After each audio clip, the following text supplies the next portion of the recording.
banyak orang yang tidak mengetahui sebetulnya mereka mau apa dan mau jalan kemana serta siapa mereka. Yang kayak gini nih yang bener nih gitu. Udah itu doang yang dipegang, yang lainnya salah lu mesti ikutin gue. Apa? Bikin karya musik iya, karya sinema iya gitu kan. Kadang kita punya mimpi, ketika mimpi itu terwujud pun sebenarnya nggak selesai di situ gitu.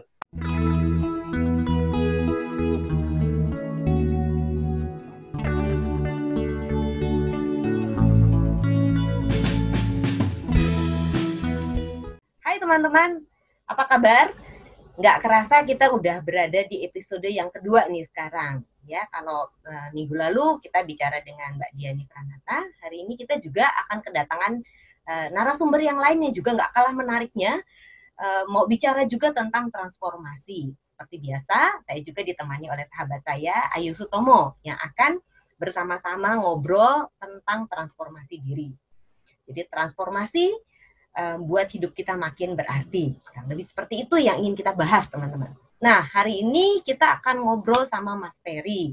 Mas Ferry itu adalah seorang agak bingung nyebutin ya, karena bakatnya banyak banget nih ya, dan karyanya juga luar biasa, macam-macam banget gitu. Tapi yang saya kenal Mas Ferry itu adalah seorang sutradara, kemudian dia itu seorang seniman yang dengan bakat yang sejuta, dan seorang pemusik juga yang dengan karya-karyanya yang sangat menarik. Teman-teman tentunya nanti bisa cari nih di sosial media Mas Ferry ini siapa, dan akan sangat menemukan begitu banyak karya-karya yang luar biasa di dalam sosial medianya. Nah teman-teman, tanpa berlama-lama saya ingin panggil Mbak Ayu dan Mas Ferry untuk bergabung supaya kita bisa ngobrol bareng tentang proses transformasi dan kenapa transformasi itu jadi sangat penting dalam kehidupan seseorang gitu ya Mbak Ayu ya, kurang lebih ya. Yes. Halo. Mas Ferry, hai. Halo Mbak Ayu. Senang banget. Kemarin aku udah buka webnya dan blognya Mas Ferry. Ya bener kata Mbak Lucy, bingung gitu mau nyebutnya apa. Bikin karya musik iya, karya sinema iya gitu kan. Terus dia gitu karyanya juga keren-keren. Jadi pada akhirnya bingung mau nyebutnya apa gitu kan. Tapi di tengah tapi satu benang merah dari yang aku lihat ya Mas Ferry, dari hasil karyanya, dari video-videonya, dari yang beredar di sosial media gitu, Mas Ferry terlihat sangat menikmati proses profesi yang sekarang Mas Ferry jalani. Nah sebelum sampai di proses ini, tentunya kan ada beberapa transformasi yang telah dilalui gitu Mas. Cerita dong Mas, seperti apa sih? Transformasi ya, jadi kalau aku ngelihatnya karena kenapa aku bisa passionate banget, paling pertama adalah karena ini pekerjaan yang sekarang aku jalanin adalah salah satu dari mimpi aku waktu kecil gitu.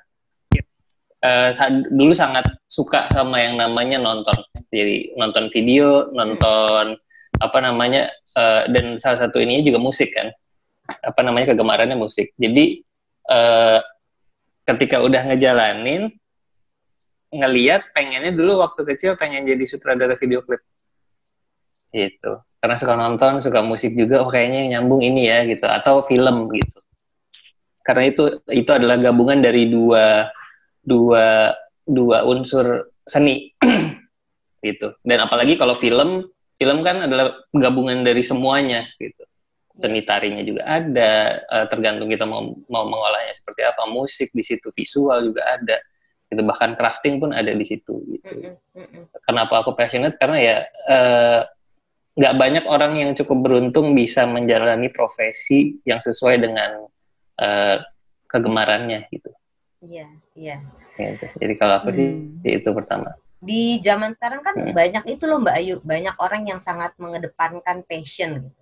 Dan kalau kita lihat Mas Ferry kan sebetulnya kayaknya sudah nemuin passionnya ya gitu ya. Tapi itu juga ternyata tidak cukup ya Mas Ferry untuk mentransformasi diri gitu ya. Nah, menarik nih gitu ya. Itu gimana Mas? Boleh nggak Mas cerita sedikit tuh? Iya, karena gini, yang paling sering aku rasain sih kalau ngomongin tentang transformasi ya, kadang kita punya mimpi. Ketika mimpi itu terwujud pun sebenarnya nggak selesai di situ gitu. Kayak misalnya aku jadi sutradara, dulu pengen jadi sutradara video klip. ketika udah sampai di situ pun ternyata juga nggak semua yang passion itu enak doang gitu. Jadi banyak juga gitu, struggle-nya ada, problemnya ada. Nah, di situ banyak orang yang akhirnya kecewa gitu. Karena ternyata mimpi gue nggak seperti yang gue bayangkan gitu. Akhirnya stuck di keadaan, ya udah deh aku ngikutin apa yang ada aja deh gitu. Tapi tanpa juga mencoba untuk memberikan aku bingung kata-katanya. Misalnya kita punya ideologi, bisa ada sesuatu yang ideal menurut kita gitu. Sebuah konsep atau apa, tapi kadang-kadang berbenturan dengan kebutuhan, misalnya kebutuhan klien, kebutuhan keadaan, segala macam yang tidak menjadi ideal buat kita gitu. Akhirnya banyak yang menyerah dengan keadaan itu, terus membiarkan keadaannya berjalan. Ya udah deh, ikutin maunya klien sepenuhnya aja, atau ya udah deh. Kalau kata Mbak Lucy sih sebenarnya bukan ide kita yang buruk, mungkin bagaimana kita menyampaikan ide kita itu yang belum tepat ya Mbak ya. Masih ingat ya Mer ya? Waktu itu belajar masih. Iya. Jadi banyak gitu aku belajar bahwa lu punya ide aja tuh bukan berarti lu udah bisa gitu. Tapi ketika lu punya ide dan bisa menyampaikannya dengan baiklah, itu yang penting. Jadi transformasi kalau menurut aku sih lebih ke arah yang aku rasain ya, dari seorang seniman yang seniman aja, yang maksudnya mengedepankan unsur karya seninya itu yang di depan, tapi nggak ngelihat fungsinya nanti ke klien seperti apa, secara bisnisnya seperti apa gitu. Terus juga kan bukan kepala kita doang yang harusnya ada di dalam karya ini, tapi juga banyak unsur gitu.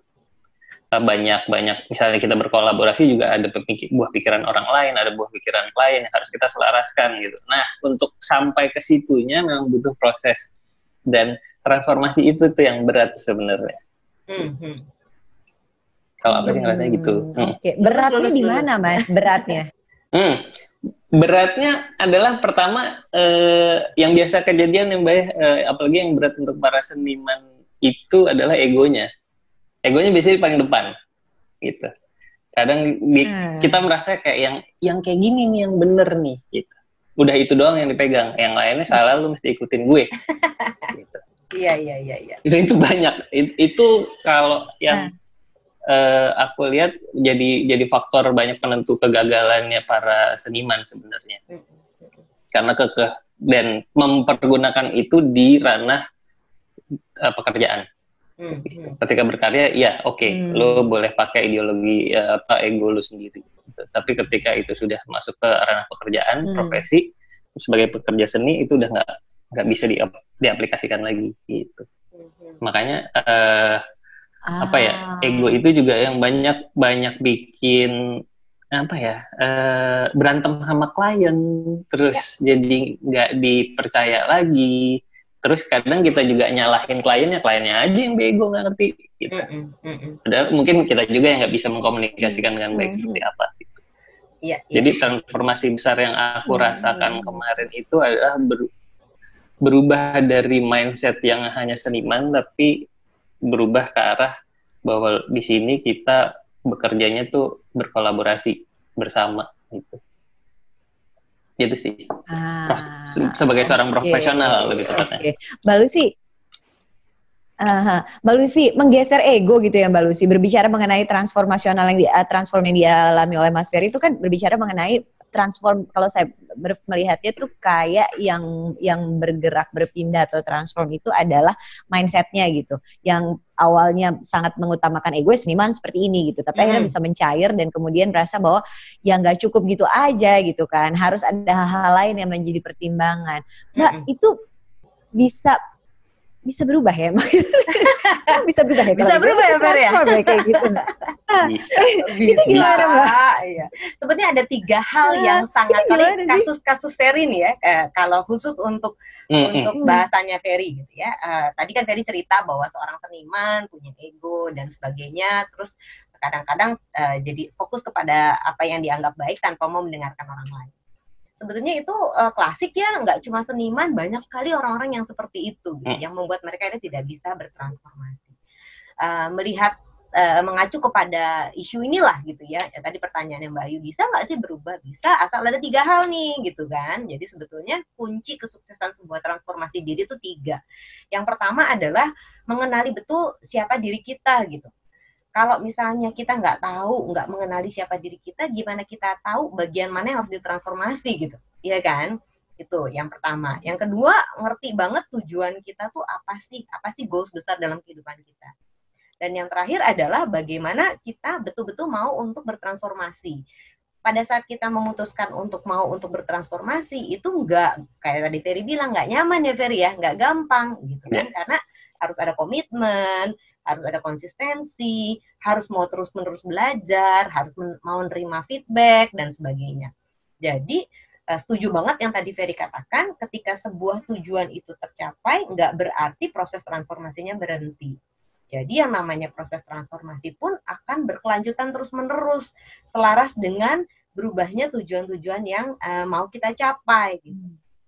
Nah idealnya kita punya tujuan besar gitu ya, dalam kehidupan kita yang kita tahu persis kita mau capai, dan akan ada tujuan-tujuan kecil yang kita laksanakan untuk mencapai tujuan besar itu. Di mana setiap perjalanan dari satu tujuan ke tujuan lain itu adalah proses transformasinya. Itu yang biasanya terjadi dalam kehidupan kita. Kayak gitu tuh. Ya 3 ya, kalau mau diulang tadi, kenali diri betul-betul.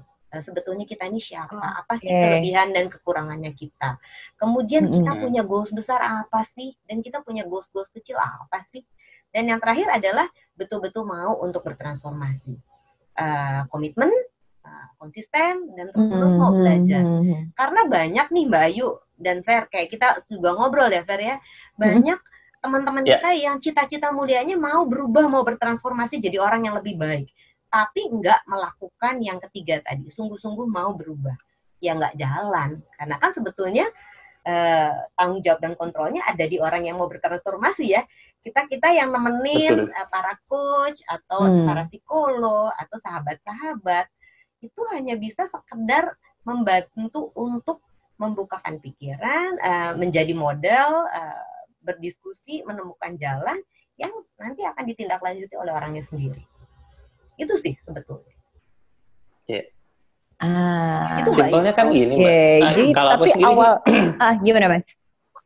Aku ngerasanya yang paling analogi paling gampangnya adalah coach kayak Mbak Lucy itu cuma bantu ngasih kita petanya nih.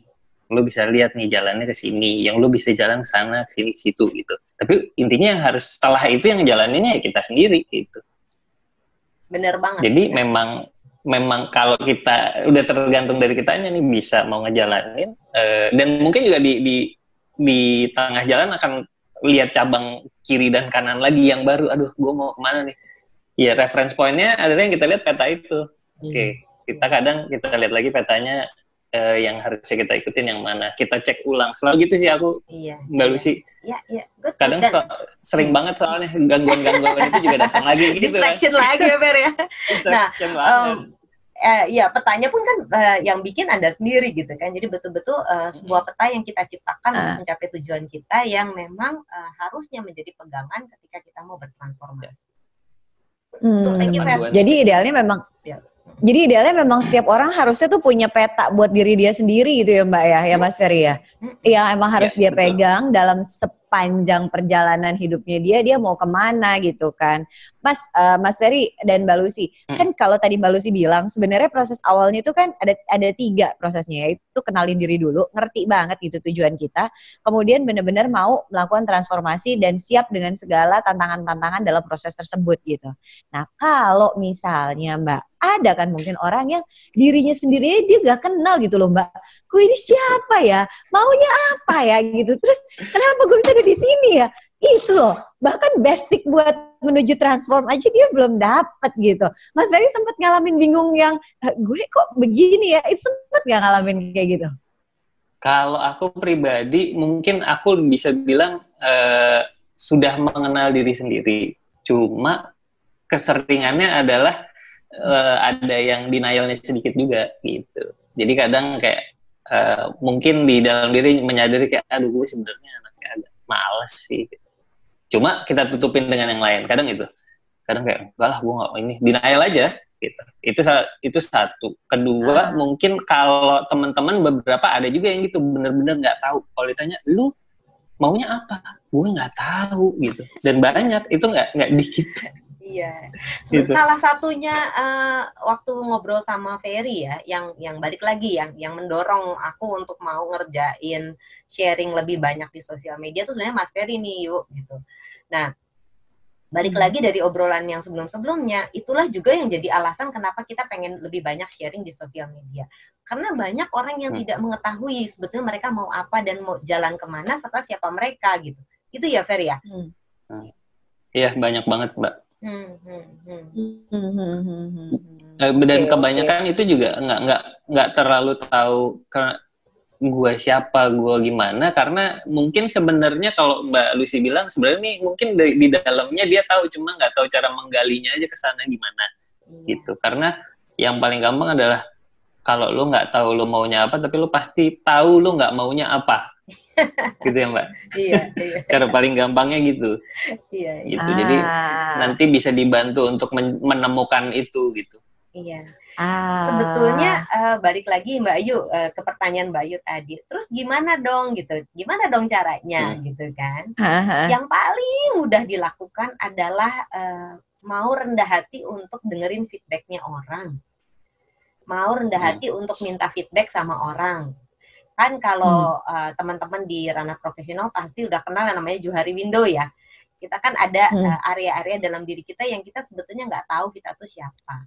Nah, kalau memang ribet untuk tahu saya tuh siapa ya, terus nggak bisa menggali, nggak bisa melihat diri kita siapa, cobalah di area yang dimana orang-orang tahu apa yang kita nggak tahu gitu.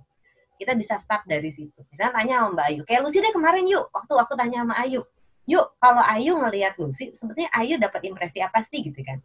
Nah itu ada salah satu yang bisa dilakukan untuk bisa mengenalin orang-orang melihatnya seperti apa. Dalam perjalanan kita mendengarkan feedback dari orang-orang itu dengan rendah hati, nggak usah denial gitu ya, rendah hati terima aja dulu deh feedback itu. Bisa benar, bisa salah. Dalam perjalanannya itu, maka pelan-pelan kita akan jadi bisa menemukan sebetulnya saya tuh kayak apa sih dan seperti apa. Bisa start dari situ. Atau kalau untuk orang-orang yang bisa melakukan pemerenungan diri ke dalam, bisa start dari apa yang saya tahu dulu tentang saya. Gitu. Tapi kayak tadi Ferry bilang kan ada juga orang-orang yang nggak tahu ya, gitu. Kalau orang nggak tahu ya startlah dengan mendengarkan apa kata orang tentang saya. Berarti ambil dari eksternal dulu ya, Mbak ya? Kita bisa ambil dari eksternal atau dari internal. Caranya awali itu aja. Tapi yang jelas kita harus mau mendengarkan dari luar lingkungan, feedback tentang kita seperti apa, itu bisa menjadi satu bekal buat kita untuk kenal sebenarnya diri kita tuh kayak gimana gitu ya Mbak ya. Nah kalau kemudian kita bicara mengenai tujuan Mbak, ada orang yang tujuan hidupnya nggak jelas loh, bahkan dia nggak tahu dia mau ngapain. Iya benar-benar. Saya juga pernah di situ. Saya juga pernah di situ. Semua orang pernah merasakan itu gitu ya Mas Ferry. Been there, done that gitu. Gue mau apa ya sekarang gitu ya. Mbak, supaya punya tujuan hidup gitu loh. Sebenarnya ya mau transform harus ada tujuannya juga kan. Atau kadang-kadang tujuannya tuh ganti-ganti gitu, kayak gak ajak gitu hidupnya. Tujuannya banyak banget tujuan hidupnya yang saling kontradiktif satu sama lain gitu kan. Itu gimana sih Mbak untuk menentukan plotting tujuan kita? Atau aku gak kembali dulu deh, aku ke Mas Ferry dulu. Waktu itu Mas Ferry gimana menentukan, oke, saya mau tujuannya ini nih, gue mau tujuannya yang ini nih gitu. Itu melalui proses perenungan yang gimana, terus apa ada proses tertentu atau tiba-tiba udah aha aja gitu kan ada tujuan tertentu, gimana Mas? Iya, kalau aku pribadi ya, aku tuh ngikutin dulu sih gampangnya ngikutin kata hati dulu. Gue senangnya ini nih gitu, gue seneng nih main musik, gue dapet sesuatu dari sini misalnya gitu. Atau gue suka nonton film. Aku sih tujuannya awalnya ngikutin itu dulu aja, ikutin aja dulu hatinya mau sukanya apa dulu gitu. Ketika dijalanin, ya emang benar kadang kita hatinya juga pengen ini dulu nih, pengen itu dulu. Jadi kadang-kadang suka nyasar juga gitu. Nah yang paling penting buat aku untuk tahu banget gue maunya ini gitu. Kalau aku sih ngelihatnya hasilnya kira-kira bikin aku seneng apa enggak, itu pertama.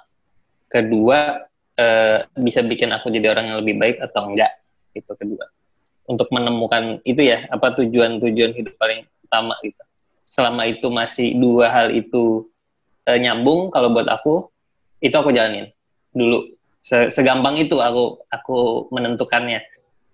Gitu. Cuma sepanjang jalan kan banyak juga tuh Mbak halangan gitu. Misalnya ketika menjalani karir, aduh ternyata berat nih, aduh ternyata ada halangan ini nih, aduh ternyata ada ini. Yang bikin kita nyasar kadang-kadang halangannya bukannya kita coba lewatin, tapi kita belok, ke yang lain deh gitu.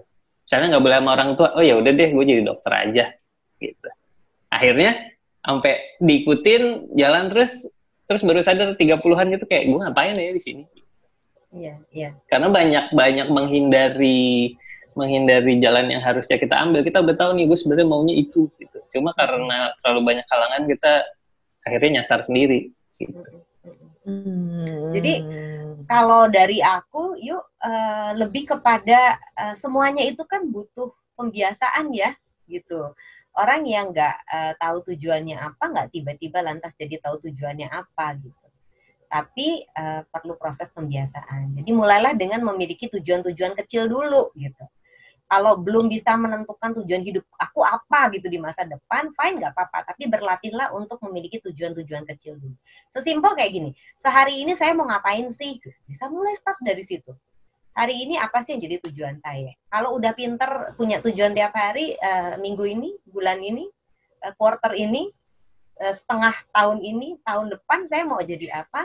Dan teman-teman jadi ahli dalam membuat tujuan jangka panjang besar. Tapi tentunya butuh pembiasaan. Pertanyaan yang bisa dipakai dengan mudah untuk menentukan tujuan hidup kita dalam jangka panjang adalah, hidup saya akan jadi ideal kalau seperti apa ya? Hidup saya akan jadi ideal menurut saya kalau saya seperti apa ya? Itu bisa jadi guidance tuh untuk menentukan jangka panjang kita seperti apa.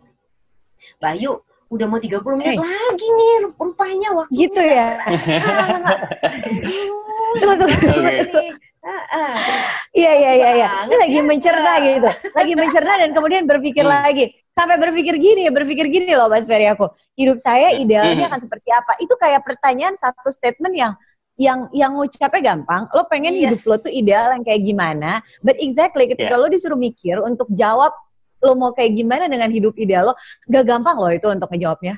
Kalau aku ngerasa barusan tuh tadi bengong tuh karena ada pertanyaan itu sampai dikagetin gitu kan 30 menit lagi dia udah habis. Itu karena gue mikir gitu, hidup saya yang ideal kayak apa?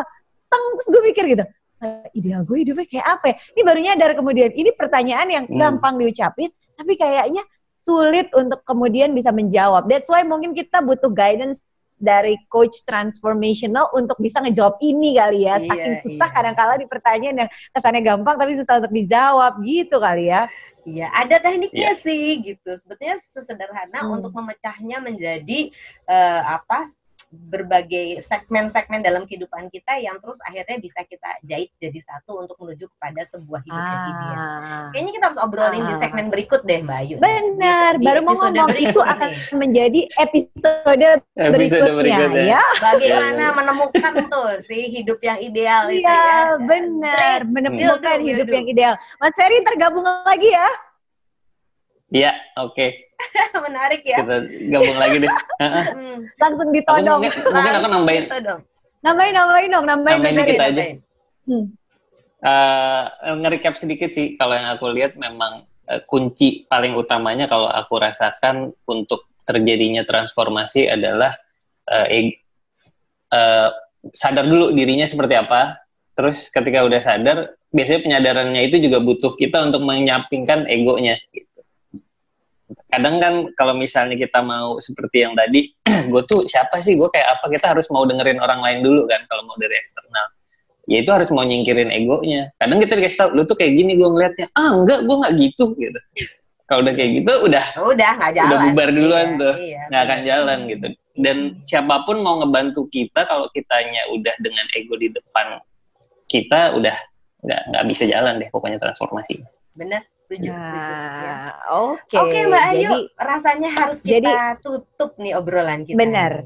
Jadi memang kalau aku boleh recap dikit ya, kenali diri itu menjadi hal yang penting. Gimana untuk mengenali diri kita bisa explore di episode berikutnya ya. Begitu bukan Ibu Lucy Kusman dan Mas Ferry? Siap. Lalu kemudian ngerti tujuan hidup itu juga penting buat kita. Gimana cara punya tujuan hidup yang emang benar, itu juga bisa kita bungkus di episode berikutnya. Jadi stay tune Banyak terus nih ya kayaknya bahan-bahan nih udah banyak bahan nih dari episode kali ini. Terus benar-benar mau mentransformasi itu belum sempat kita singgung sama sekali. Gimana caranya punya mental yang kuat, mental yang baja untuk bisa siap bertransformasi, itu juga bakalan kita bahas. Tapi yang jelas 3 itu penting untuk kita miliki agar kita siap untuk transform menjadi pribadi yang lebih baik di setiap harinya. Seperti tagline yang Mbak Lucy, transformasi diri buat hidup lebih berarti. Ya nggak Mbak? Siap, cakep. Jadi teman-teman, terima kasih banyak Mbak Ayu, terima kasih banyak Ferry untuk mau gabung di episode kita yang kedua ini, ngobrol-ngobrol soal transformasi diri. Bahasanya akan sangat banyak banget dan tentunya akan kita lanjutkan di episode berikutnya dengan narasumber yang berbeda atau dengan narasumber yang sama, bisa dengan Ferry lagi, bisa dengan Mbak Diani atau bahkan orang lain. Kita langsung nambah satu lagi. Kayaknya lanjut ya Fer kita ya sesi berikut ya.